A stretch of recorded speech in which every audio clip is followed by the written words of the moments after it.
বিসমিল্লাহির রহমানির রহিম। কর্ণফুলী আজাদ চৌধুরী কলেজের বিবিএস দ্বিতীয় বর্ষের শিক্ষার্থীরা, তোমাদেরকে আমার অনলাইন ক্লাসে স্বাগতম জানাচ্ছি। আমি প্রভাষক ফিনান্স ব্যাংক হিনবিমা রহিম আক্তার। আশা করি তোমরা আল্লাহর রহমতে ভালো আছো। আলহামদুলিল্লাহ, আমিও ভালো আছি। আমি তোমাদের তৃতীয় পত্র বইয়ে সরকারের অর্থব্যবস্থা করবিধি বা কর ব্যবস্থা বই থেকে অষ্টম অধ্যায় আয়করটা পড়াবো। আয়কর মানে হচ্ছে ইনকাম ট্যাক্স, ইনকাম মানে হচ্ছে আয়, ট্যাক্স মানে কর। আয়করটা এখানে অনেকগুলো বিষয় জড়িত আছে, তবে এটা মূলত দুইটা অধ্যায়ের সমন্বয় কিন্তু একটা অধ্যায়। হ্যাঁ, মানে দুইটা অধ্যায় তোমাদের এখানে দুটো বিষয় আলোচনা করতে হবে। একটা আয়, ইনকামটা আলাদাভাবে ইনকামটা আলাদাভাবে আলোচনা করতে হবে, ট্যাক্সটা আলাদাভাবে আলোচনা করতে হবে। তাহলে আমি তোমাদেরকে ইনকাম ট্যাক্স নিয়েই পড়াবো, মানে হচ্ছে আয়কর নিয়ে। তবে আমি প্রথমে ইনকাম দিয়ে শুরু করছি, আয় দিয়ে শুরু করছি। আজকে আমার বিষয় হলো, আলোচনার বিষয় হলো আয়ের সংজ্ঞা, সরকারি আয় এবং সরকারি আয় বৃদ্ধির উপায়সমূহ। আমি আয়ের সংজ্ঞার পর আয়ের উৎসসমূহ পড়াইতে পারতাম, কিন্তু ওই টপিকটা অনেক বড়। আমি নেক্সট ক্লাসে শুধু ওই টপিক নিয়ে আলোচনা করব, এই জন্য আজকে 2-3টে ছোট টপিক একসাথে নিয়ে আসলাম। তাহলে যেহেতু আয়ের চাপটা নিয়ে পড়াচ্ছি, তাহলে আমি আয়ের সংজ্ঞাটা বলবো, আয় নিয়ে একটু আলোচনা করব। আয়ের দুটো প্রকারভেদের মধ্যে একটা হচ্ছে সরকারি আয়, একটা বেসরকারি আয়। আমি আজকে সরকারি আয় নিয়ে আলোচনা করব। সরকারি আয় বৃদ্ধির উপায়সমূহ, কোন কোন উপায়গুলো অবলম্বন করে আমরা সরকারি আয় বৃদ্ধি করতে পারি, এটা নিয়ে আজকে তোমাদের সামনে আলোচনা করব। এখন কথা হচ্ছে, আমাদের আয় কাকে বলে বা কি?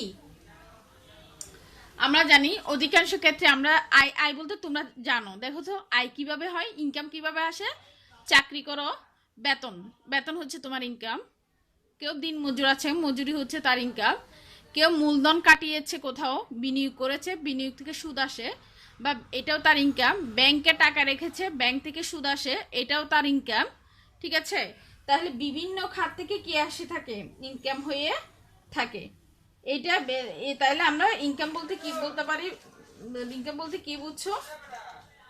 ইনকাম বলতে হচ্ছে মানে যে কোনো ইনকামের খাত থেকে যে ইনকামের উপাদান থেকে অর্থ উপার্জন হয়, সেটাই হচ্ছে ইনকাম, সহজ কথাই। আমি আবার বলছি, যে সব ব্যক্তি আয়ের উপাদান থেকে অর্থ উপার্জন করে। আয়ের উপাদান আমি এখন কি বলছি? বেতন, মজুরি, তারপর হচ্ছে মূলধনের সুদ, তারপর হচ্ছে কি লভ্যাংশ ধরতে পারো। এগুলো এক একটা আয়ের উপাদান। হ্যাঁ, এক একটা আয়। তারপরে লভ্যাংশ, মূলধনের সুদ, তারপর হচ্ছে ঠিক মূল যেটা ব্যাংকের টাকা জমা রাখো, এটারও একটা আয় তোমরা পেয়ে থাকো। অথবা কোনো ছোট বড় ব্যবসা প্রতিষ্ঠানের থেকে ছোট অথবা বড় ব্যবসা প্রতিষ্ঠান, ছোট বা বড় ব্যবসা থেকেও কি হয়, অর্থ উপার্জন হয়। ব্যবসা থেকেও অর্থ উপার্জন হয়। তাহলে এগুলো হচ্ছে এক একটা কি ইনকামের খাত। ঠিক আছে, এগুলো হচ্ছে এক একটা ইনকামের উপাদান। এই উপাদানগুলো থেকে কি আসে, ইনকাম আসে। তাহলে আমরা বলতে পারি না যেসব ব্যক্তি বিভিন্ন আয়ের উপাদান থেকে অর্থ উপার্জন করে, সেটাই হচ্ছে ইনকাম। অর্থাৎ যেই সব আয়ের উপাদান থেকে অর্থ উপার্জন করে, সেটাই হচ্ছে ইনকাম। আয়ের উপাদান আমি কি বলছি? বেতন, মজুরি, মূলধনের সুদ, লভ্যাংশ। ছোট বড় ব্যবসা প্রতিষ্ঠান থেকেও কি করা যায়, আয় করা যায়। ঠিক আছে, তাহলে আমরা সাধারণ অর্থে আয় বলতে কি বুঝলাম? যদি এটা হচ্ছে অধিকাংশ ক্ষেত্রে আমরা বলি, যদি কোনো ব্যক্তি বিভিন্ন আয়ের উপাদান থেকে অর্থ উপার্জন করে থাকে, সেটা হচ্ছে আয়। এটা প্রাথমিক সেন্সে। আমি আবার বলছি, যদি কোনো ব্যক্তি বিভিন্ন আয়ের উপাদান, যেমন বেতন, মজুরি, মূলধনের সুদ, লভ্যাংশ, ছোট বড় ব্যবসা প্রতিষ্ঠান থেকে অর্থ আয় করে থাকে, সেটাই হচ্ছে অর্থ উপার্জন করে থাকে, সেটাই হচ্ছে আয়। আমি বুঝাইতে পারছি তোমাদেরকে? আশা করি কথা বুঝছো তোমরা। এরপর বলো, আবার দেখো, আবার আরেকটা কিছু কিছু জায়গায় অন্যভাবে এটাকে কি করা হয়েছে, সংজ্ঞায়িত করা হয়েছে।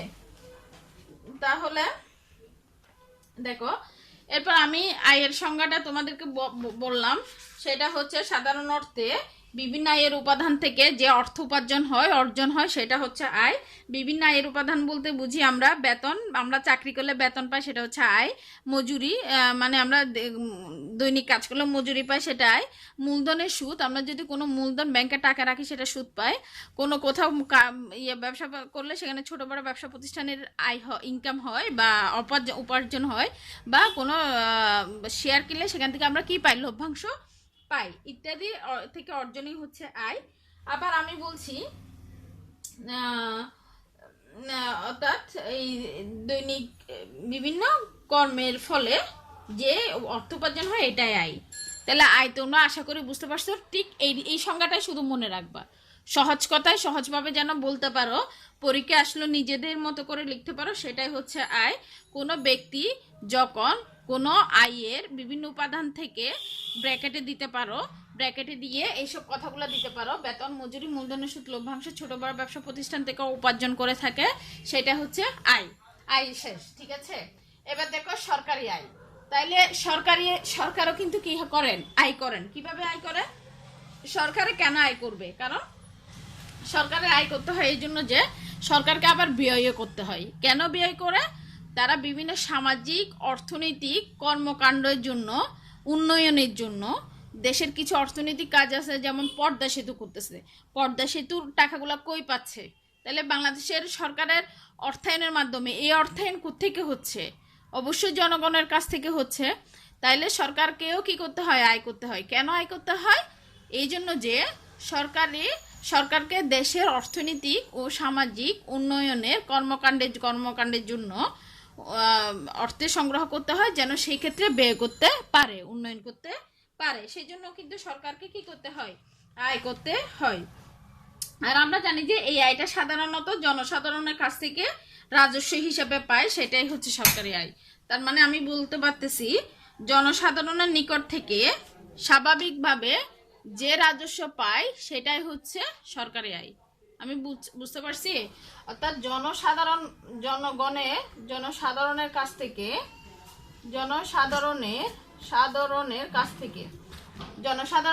থেকে জনগণের কাছ থেকে যে রাজস্ব কি সংগ্রহ করে, রাজস্ব সংগ্রহ করে মানে হচ্ছে জনগণের কাছ থেকে যে রাজস্ব সংগ্রহ করে সেটা হচ্ছে সরকারি আয়। যেমন এই রাজস্বগুলো কি কি? কর নিচ্ছে, তোমরা জানো, এইগুলোর সাথে তোমরা খুব পরিচিত। বিভিন্ন ক্ষেত্রে ফি নেয় সরকারিভাবে, এইগুলোর মাধ্যমে সরকার আয় করে থাকে। আমি আবার বলছি, জনসাধারণের কাছ থেকে যে রাজস্ব পায় সেটাই হচ্ছে সরকারি আয়। সরকারের এই রাজস্বগুলো কি হতে পারে? কর, ফি। তোমরা শুনছো প্রত্যক্ষ কর, পরোক্ষ কর, এগুলো সরকারে নিয়ে থাকে, ঠিক আছে। তাহলে এটা হচ্ছে সাধারণত। এছাড়াও কিন্তু বিভিন্ন কর, ফি, এগুলা ছাড়াও সরকার কি নিয়ে থাকে, অনুদান নিয়ে থাকে, ঠিক আছে। অনুদান নিয়ে থাকে বিভিন্ন, যেমন কোথেকে নিয়ে থাকে, ব্যাংক থেকে নেয়, বাণিজ্যিক ব্যাংক থেকে অনুদান নিয়ে থাকে, বিভিন্ন ব্যাংক থেকে সরকার ঋণ নিয়ে থাকে, অথবা বিদেশ থেকে অনুদান নিয়ে থাকে, অথবা কি ঋণ নিয়ে থাকে। হ্যাঁ, ঋণ নিয়ে থাকে। তাহলে সরকারের আয়গুলো কিভাবে করে? আয়টা কর নেয়, ফি, অনুদান, ঋণ ইত্যাদি নেওয়ার মাধ্যমে। তোমাদের আশা করি আমার লেখা বুঝতে সমস্যা হবে না। আমি যা লিখছি সেটা মুখেও বলছি, তো আশা করি তোমরা খেয়াল করবা। হ্যাঁ, তাহলে আমি কি বলছি, সরকার যখন জনসাধারণের কাছ থেকে রাজস্ব পায় সেটা হচ্ছে আয়।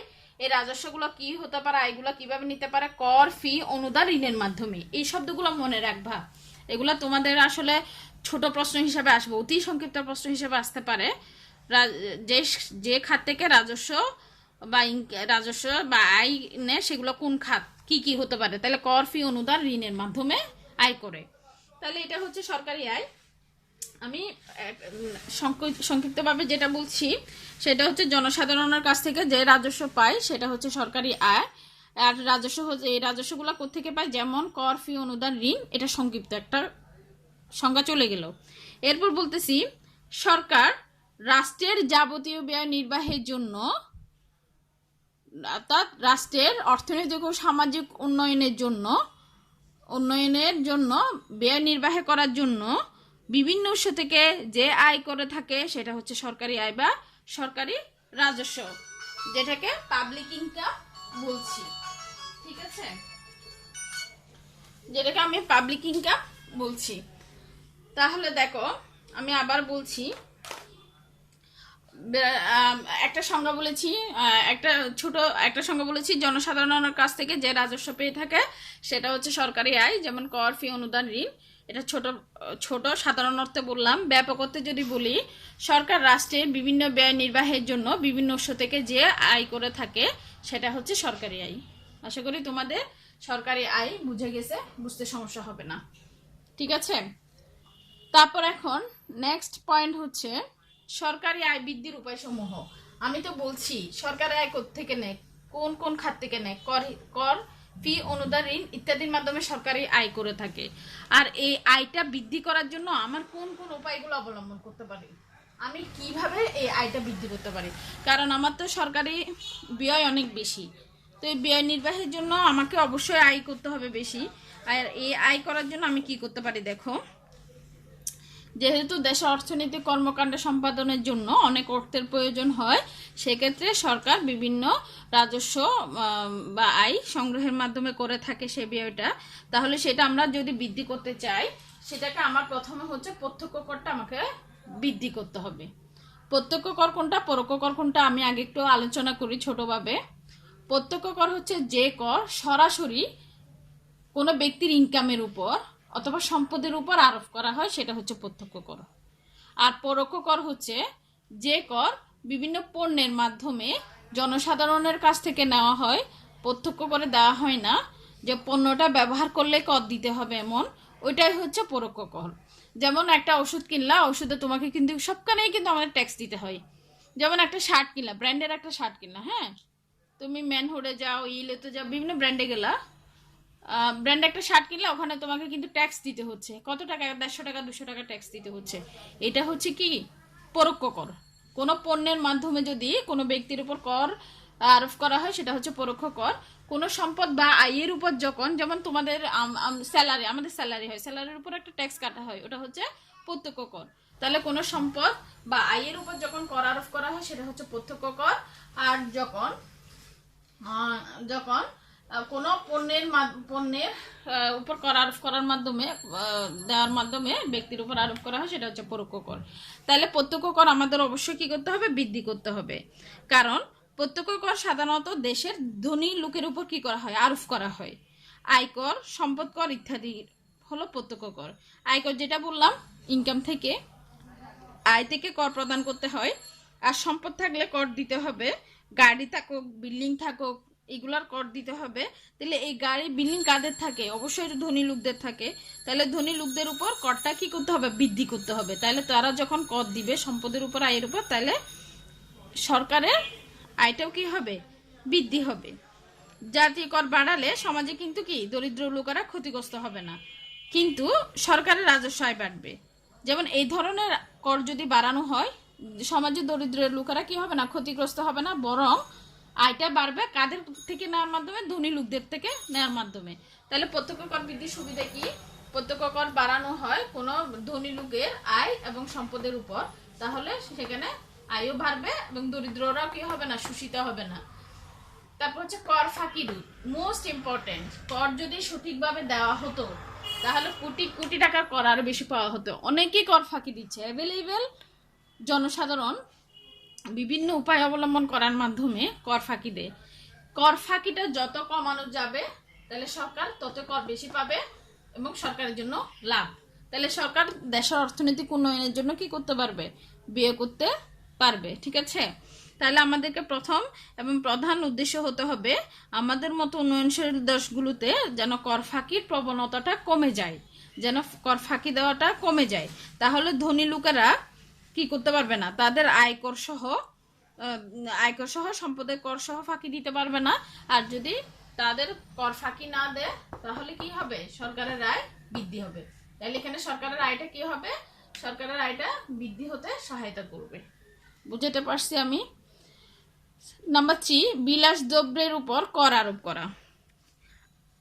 এই যে কিছুদিন আগে বাজেট হয়েছে, বাজেটে তোমরা দেখেছো যে যে বিলাস পণ্য আছে, গাড়ি, বিদেশ থেকে গাড়ি আমদানি করা, অথবা বিভিন্ন ফ্রিজ, ইলেকট্রনিক জিনিস, মোবাইল, শৌখিনজাত দ্রব্য যেগুলো আছে, বিলাসবহুল দ্রব্য যেগুলো আছে, এগুলোর উপর যদি উচ্চ হারে কর আরোপ করা হয় তাহলে কি হবে? রাজস্ব বাড়বে, আয় বাড়বে। কেন? এইসব জিনিস কে কিনবে? গাড়িটা কে কিনবে? দামি মোবাইলটা কে কিনবে? দামি ফ্রিজটা কে কিনবে? যার অবশ্য অর্থ আছে, যে ধনী, যে বড় লোক, সেই তো কিনবে, তাই না? তো সে যদি এত টাকা দিয়ে গাড়ি কিনতে পারে, এত টাকা দিয়ে মোবাইল ফোন কিনতে পারে, তাহলে সে কেন করটা একটু বাড়িয়ে দিতে পারবে না? সেই জন্য যারা বিলাসদ্রব্যগুলা ব্যবহার করে থাকে, বিলাসদ্রব্য যারা ব্যবহার করে থাকে, তাদের উপর যদি কর আরোপটা একটু উচ্চ হারে, বেশি হারে করা যায়, সেখানে সরকারের আয় বৃদ্ধি হতেও সহায়তা করবে। তারপর হচ্ছে দুর্নীতি প্রতিরোধ। মোস্ট ইম্পর্ট্যান্ট একটা পয়েন্ট, অবশ্যই দুর্নীতি প্রতিরোধ করতে হবে, কারণ যেখানে দুর্নীতি আছে সেখানে কোনোভাবে কোনো কিছুর উন্নতি সম্ভব না। যদি রাজস্ব আদায়ে দুর্নীতি থেকে থাকে, রাজস্ব আদায়ের ক্ষেত্রে কোনো দুর্নীতি পরায়ণ লোক থেকে থাকে, তাহলে সেখানে কি সঠিকভাবে রাজস্ব আদায় হবে না। চাহিদার তুলনায়, এক্সপেকটেশনের তুলনায় অবশ্যই কি হবে? কম রাজস্ব বা আয় হবে। এই ক্ষেত্রে অবশ্যই সৎ দক্ষ লোক নিয়োগ করে রাজস্ব আদায় করতে হবে। আমি বুঝাতে পারছি কথাটা? মানে হচ্ছে, যদি রাজস্ব আদায়ের ক্ষেত্রে কোনো দুর্নীতি পরায়ণ লোক থেকে থাকে, তাহলে দুর্নীতি করা, সেখানে রাজস্ব বৃদ্ধি হবে না। সেই জন্য অবশ্যই সৎ দক্ষ লোক নিয়োগের মাধ্যমে আয় বাড়াতে হবে। তারপরে দেখো, সরকারি খাতে দক্ষতা বৃদ্ধি, এটাও একটা ইম্পর্টেন্ট। এখানে প্রত্যেকটা কি পয়েন্ট ইম্পর্টেন্ট।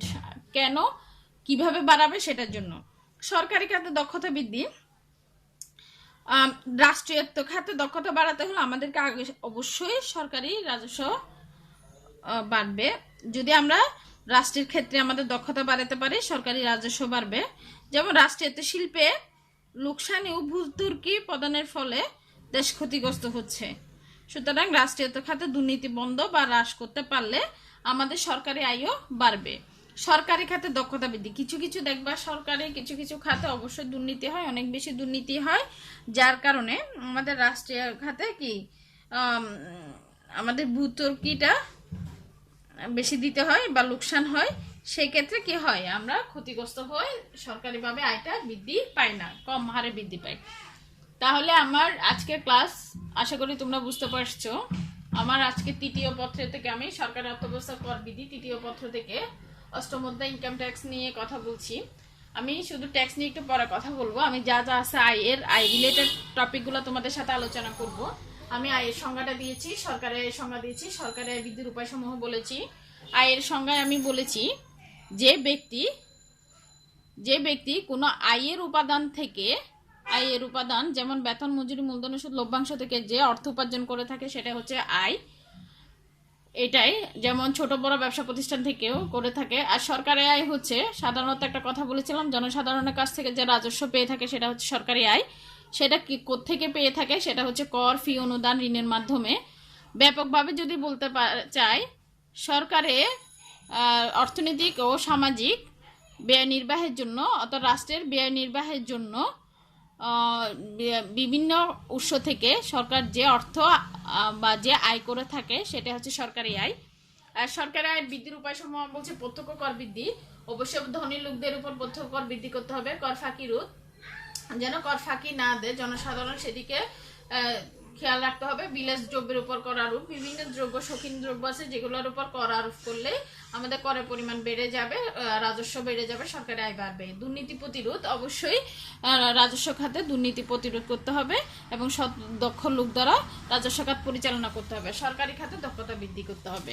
আশা করি তোমরা আমার ক্লাসটা আজকে ভালো মতো বুঝতে পেরেছো। তোমাদের সুস্বাস্থ্য কামনা করে আমি আমার ক্লাস এখানে শেষ করলাম। আল্লাহ হাফেজ।